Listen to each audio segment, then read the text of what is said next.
Sejam todos bem-vindos ao canal de leitura da Inês. Sintam-se à vontade para dar likes, compartilhar o conteúdo e se inscrever no canal. Lembrem de ativar o sininho para receber notificações de novos vídeos de leituras de histórias interessantes. As 1001 Noites, 192ª noite.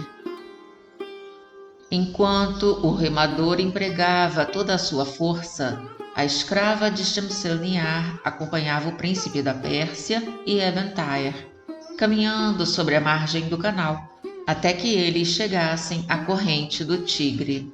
Então, não podendo prosseguir, despediu-se, afastando-se. O príncipe da Pérsia achava-se sempre muito fraco. Ebn-Thaher consolava-o e exortava-o a se animar. Pensai, disse-lhe, quando desembarcarmos, ainda teremos muito de andar antes de chegarmos à minha casa, pois não pretendo acompanhar-vos a essa hora e no estado em que vos encontrais até a vossa, muito mais distante que a minha. Correríamos o risco de que nos encontrasse a patrulha. Deixaram finalmente o barco, mas eram tão escassas as forças do príncipe que ele não conseguia caminhar, o que embaraçou bastante Ebn-Thaher. De repente, lembrou-se de que tinha um amigo na vizinhança e para lá arrastou com grande dificuldade o príncipe. O amigo os acolheu cortesmente e, depois de fazer com que se sentassem, perguntou-lhes de onde vinham.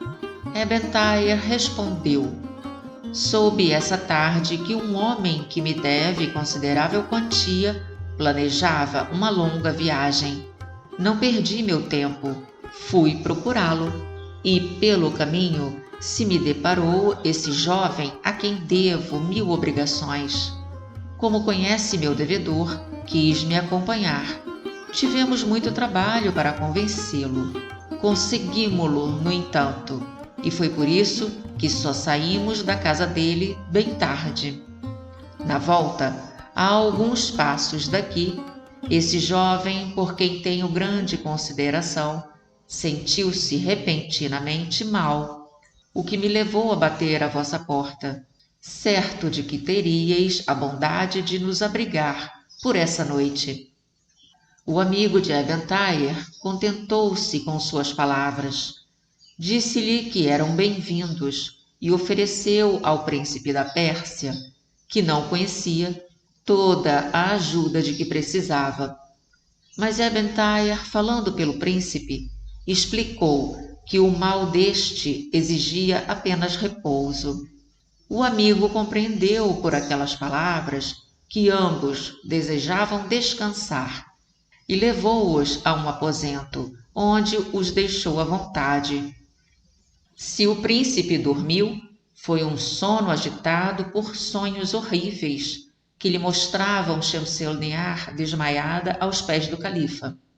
Ebn-Thaher, impaciente em voltar para casa e certo de que sua família devia estar preocupada, visto que jamais lhe ocorrera passar a noite fora, levantou-se e partiu de manhãzinha, após despedir-se do amigo, que também se havia levantado para a prece matinal. Finalmente chegou. A primeira coisa que o príncipe da Pérsia fez foi atirar-se sobre um sofá, tão fatigado como se tivesse viajado por longo tempo. Não podendo rumar para sua casa, Ebn-Thaher ordenou que lhe fosse preparado um aposento, e a fim de não causar preocupações, mandou dizer aos seus criados o estado e o lugar em que o príncipe se achava. Ao mesmo tempo, rogou a este que se acalmasse e se pusesse à vontade em sua casa. Aceito de todo o coração os vossos delicados oferecimentos, disse-lhe o príncipe. Mas cuidai de fazer como se eu aqui não estivesse. Não me demoraria se soubesse que a minha presença vos poderia constranger.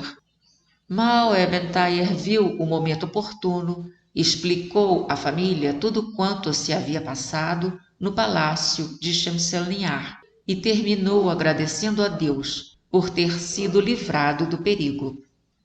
Os principais criados do príncipe da Pérsia foram receber suas ordens em casa de Ebn-Thaher, e em breve chegaram vários dos seus amigos, sabendo da sua indisposição.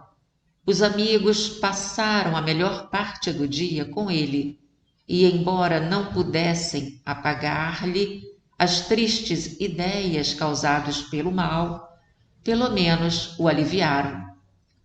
No fim do dia quis despedir-se de Ebn-Thaher, mas o fiel amigo, vendo-o ainda muito fraco, o obrigou a esperar o dia seguinte. Entretanto, para distraí-lo, proporcionou-lhe de noite um concerto de vozes e instrumentos, que só serviu, porém, para trazer-lhe a lembrança o da véspera, avivando-lhe a saudade, de tal forma que no outro dia piorou. Ebn-Thaher, então, não se opôs mais ao desejo do príncipe.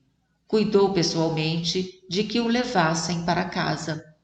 Acompanhou-o e, quando se viu sozinho com ele no aposento, fez-lhe ver todos os motivos para um generoso esforço no sentido de vencer uma paixão cujo fim não seria feliz, nem para ele, nem para a favorita. Ah, meu caro Ebn-Thaher, exclamou o príncipe, como vos é fácil dar-me tal conselho, mas como é difícil para mim segui-lo. Bem vejo toda a sua importância, mas não posso aproveitá-lo. Já o disse, levarei comigo para o túmulo o amor que nutro por Shemselnihar. Quando Ebn-Thaher compreendeu que não conseguia influenciar o príncipe, despediu-se e quis retirar-se.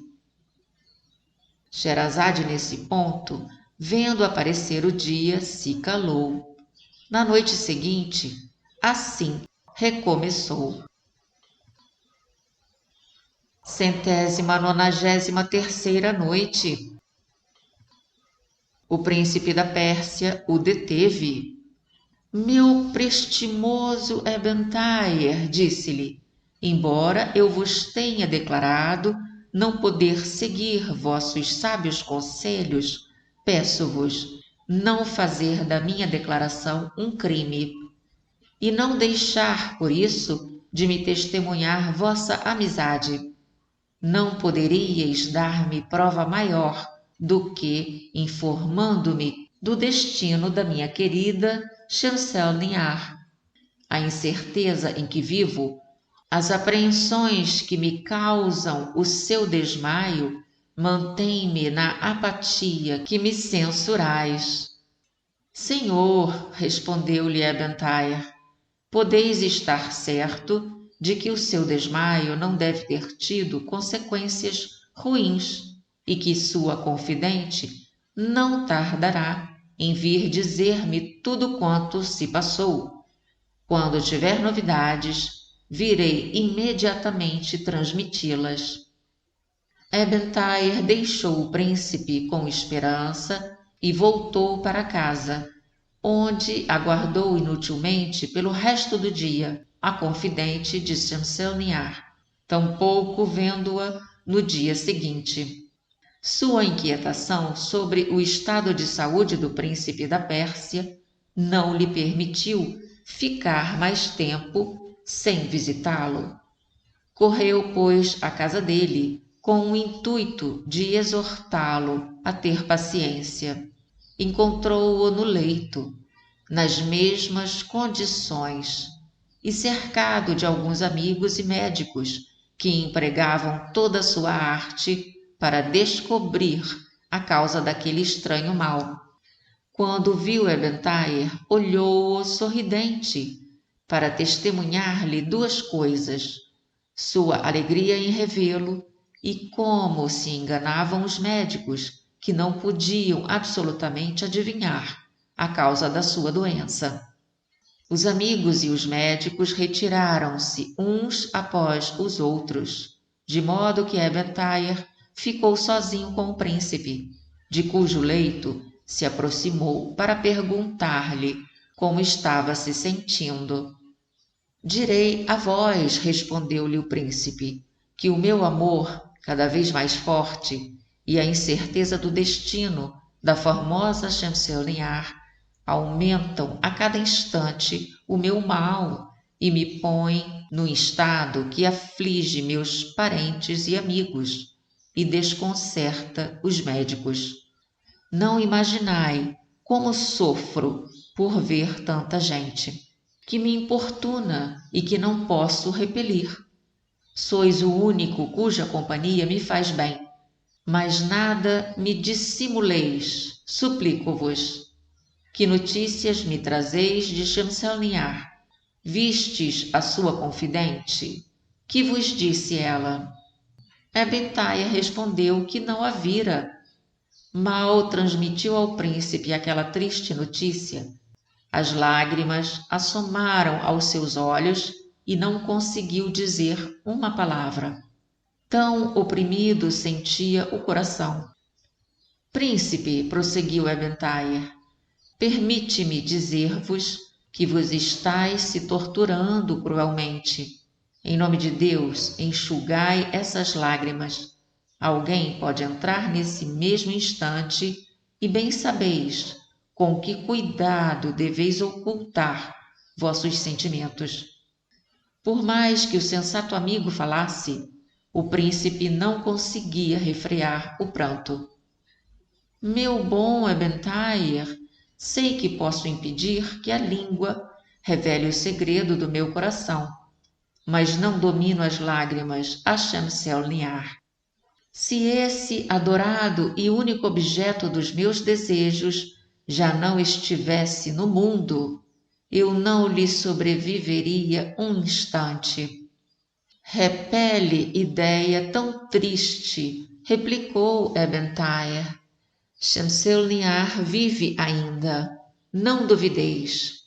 Se não vos deu notícias é porque não pôde fazê-lo, mas espero que ainda hoje haveis de saber alguma coisa. E após acrescentar outras palavras consoladoras, retirou-se.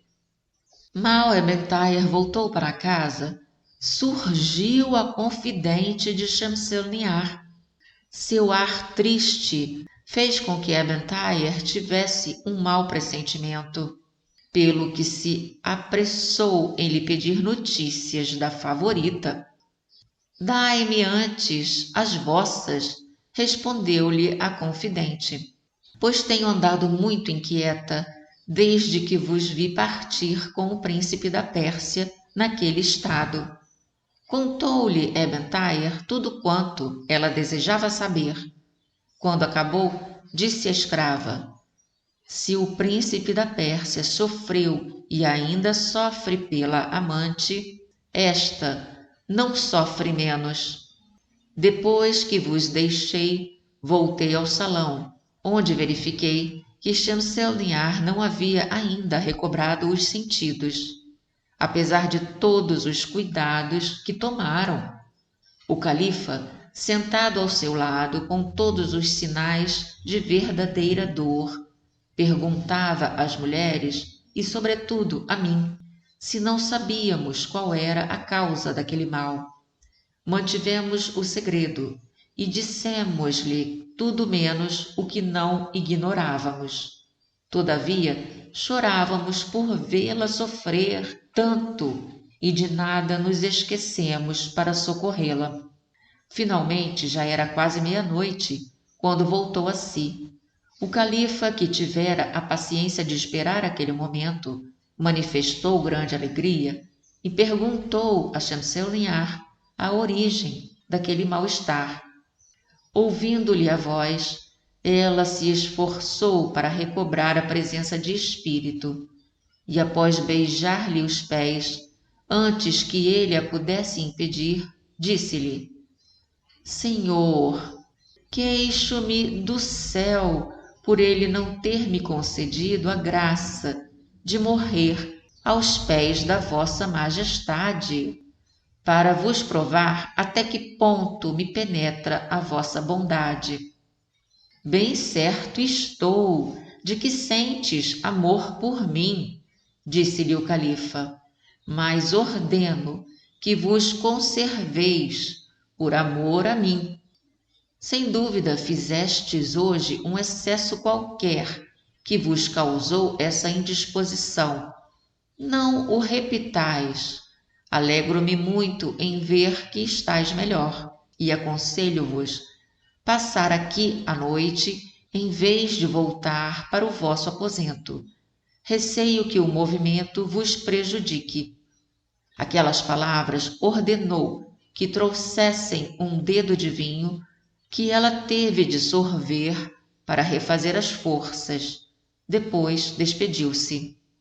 Quando o califa saiu, minha ama chamou-me com um sinal e pediu notícias vossas, e com grande inquietação. Garanti-lhe que havia muito tempo que tinhais deixado o palácio. Evitei falar-lhe do desmaio do príncipe da Pérsia, com medo de que recaísse no estado do qual, com tão grande dificuldade, a tinham tirado os nossos cuidados. Mas a minha preocupação foi inútil, como ireis saber. Príncipe, renuncio doravante a todos os prazeres enquanto me vir privado de vos ver. Se bem penetrei o vosso coração, nada mais faço do que seguir o vosso exemplo. Só deixarei de chorar quando estiverdes na minha presença. E é justo que eu chore e me aflija até que volteis. Terminando tais palavras pronunciadas com toda a força da sua paixão, perdeu os sentidos pela segunda vez entre os meus braços.